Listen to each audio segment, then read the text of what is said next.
তুলসী তলা হলো ৩৩ কোটি দেবদেবীর বসবাস। আমাদের প্রত্যেকের বাড়িতেই তুলসী গাছ রয়েছে, তুলসী মঞ্চ রয়েছে। এক্ষেত্রে আপনাদের বলবো, বাস্তুমতে যদি আপনার বাড়ির তুলসী তলাটি ঈশান কোণে হয়, অর্থাৎ উত্তর পূর্ব কোণে হয়, তাহলে অত্যন্তই শুভ। যদি আপনার বাড়ির তুলসী গাছটি বা তুলসী মঞ্চটি কিংবা তুলসী টবটি ঈশান কোণে হয়, অতি অবশ্যই নিচের কমেন্ট বক্সে কমেন্ট করে জানাবেন। আর যাদের নেই, বিশেষ করে যাদের পশ্চিম দিকে আছে, সাবধান হয়ে যান। পারলে পূর্ব দিক বা দক্ষিণ দিকে আপনি এই তুলসী মঞ্চকে নিয়ে আসুন। কারণ হিসেবে বলা হচ্ছে, আপনার বাড়ির পজিটিভ এনার্জি এই দিকেই প্রবেশ করে, যার ফলে আপনার ঘরের সকল অমঙ্গল এবং খারাপ প্রভাব দূর হয়। বন্ধুরা, বাস্তুমতে তুলসী গাছকে ঈশান কোণে সবসময় রাখা উচিত। যাই হোক, এই তুলসী তলায় ৩৩ কোটি দেবদেবীর বসবাস, তাই তুলসী গাছকে সর্বদাই ঈশান কোণে রাখা উচিত। আপনাকে একটা বিশেষ ক্রিয়া করতে হবে। এই ক্রিয়াটি করবেন বৃহস্পতিবার দেখে।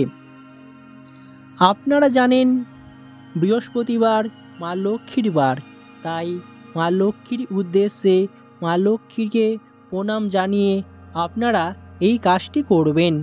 দেখবেন তুলসী মাতার কৃপায় আপনার জীবনের উন্নতি হবেই হবে। দেখবেন তুলসী মায়ের কৃপায় আপনার আর্থিক ভাগ্য ফিরবে। আপনাকে যে কাজটি করতে হবে, অবশ্যই আপনারা মন দিয়ে শুনুন, বুঝুন, তারপর করবেন।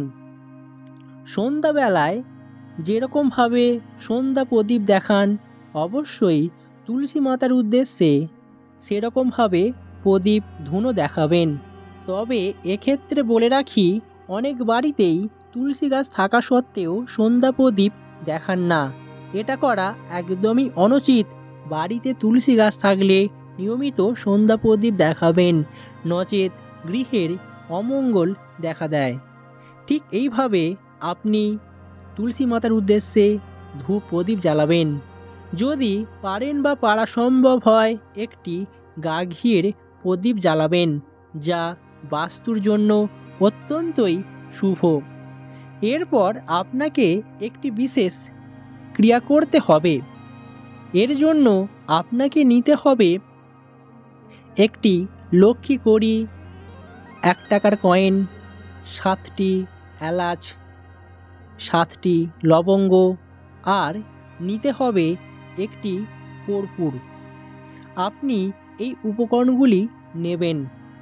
আর নেবেন একটি ছোট লাল কাপড়। কাপড়টি যেন পরিষ্কার পরিচ্ছন্ন হয়। আপনি এই উপকরণগুলি নিয়ে করজোড়ে আপনার সকল মনোবাসনাগুলি জানাবেন। তবে মা লক্ষ্মীর যে কোনো মন্ত্র বা বিষ্ণুদেবের যে কোনো মন্ত্র আপনাকে পাঠ করতে হবে 108 বার।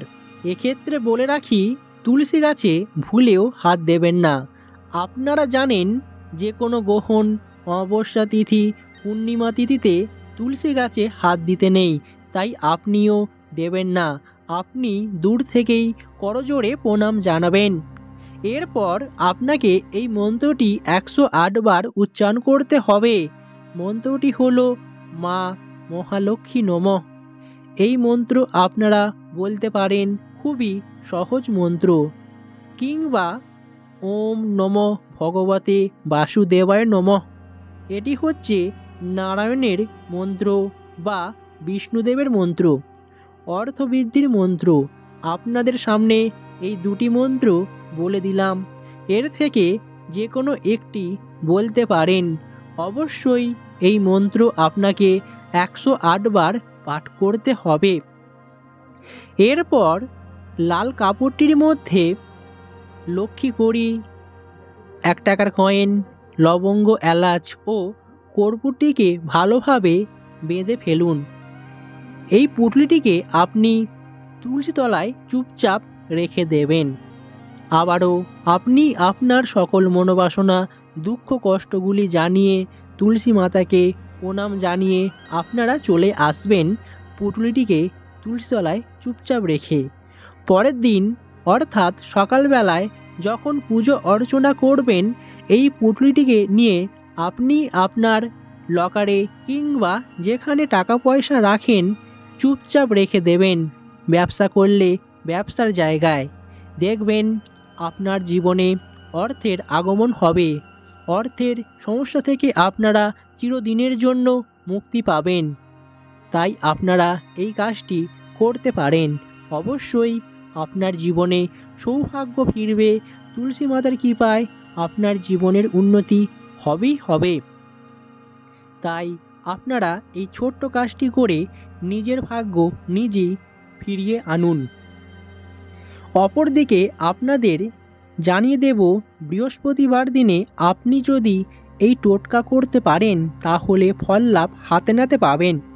প্রথমত বলা হচ্ছে, প্রতি বৃহস্পতিবার স্নান সেরে শুদ্ধ বস্ত্র পরিধান করে তুলসী গাছের গোড়ায় দুধ ঢালুন। সন্ধ্যাবেলায় একটি গা ঘিয়ের প্রদীপ তুলসী গাছের সামনে জ্বালিয়ে রাখুন সারা রাত। এর ফলে মা লক্ষ্মী দেবী সন্তুষ্ট হবেন। মা লক্ষ্মী দেবীর কৃপায় আপনার জীবনের উন্নতি হবেই হবে।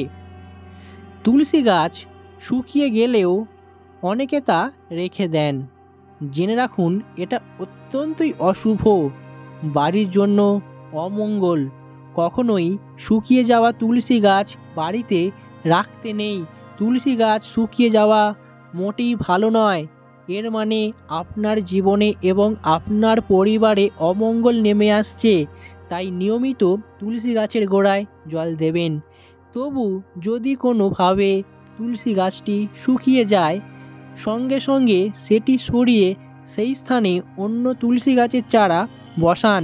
তুলসী গাছের শুকিয়ে যাওয়ার অর্থ হচ্ছে আপনার জীবনে ঘোর অমঙ্গল নেমে আসছে। শাস্ত্র অনুসারে প্রতি রবিবার, একাদশীতে এবং সূর্যগ্রহণ, চন্দ্রগ্রহণ, অমাবস্যা তিথি, পূর্ণিমা তিথিতে তুলসী গাছে জল দিতে নেই। এছাড়াও সূর্যাস্তের পর কখনোই কোনোভাবেই তুলসী গাছের গোড়ায় জল দেবেন না। এর ফলে আপনার জীবনে চরম অমঙ্গল নেমে আসবে, জীবনে ঘোর বিপত্তি দেখা দেবে। তাই নিজের জীবনের বিপদ নিজে ডেকে আনবেন না। তুলসী গাছের গোড়ায় আটা দিয়ে প্রদীপ তৈরি করে সেই প্রদীপ জ্বালান। পরের দিন ওই আটার প্রদীপ কোনো গরুকে খাইয়ে দিন। তুলসী গাছের পুজো করার সময় ওম নমো ভগবতে বাসুদেবায় নমঃ এই মন্ত্র জপ করুন। প্রতিদিন তুলসী গাছের সামনে এই মন্ত্র 108 বার জপ করলে দাম্পত্য জীবনের যে কোনো সমস্যা দূর হয়, বিবাহিত জীবনে সুখ সমৃদ্ধি নেমে আসে। তাই জীবনে সুখ শান্তি ফিরে পেতে অবশ্যই আপনারা এই কাজটি করে দেখুন। দেখবেন জীবনে ভালো ফল লাভ পাবেন। তাই আপনারা এই কাজটি করে দেখুন। জীবনে ফল লাভ পেতে বেশি সময় লাগবে না।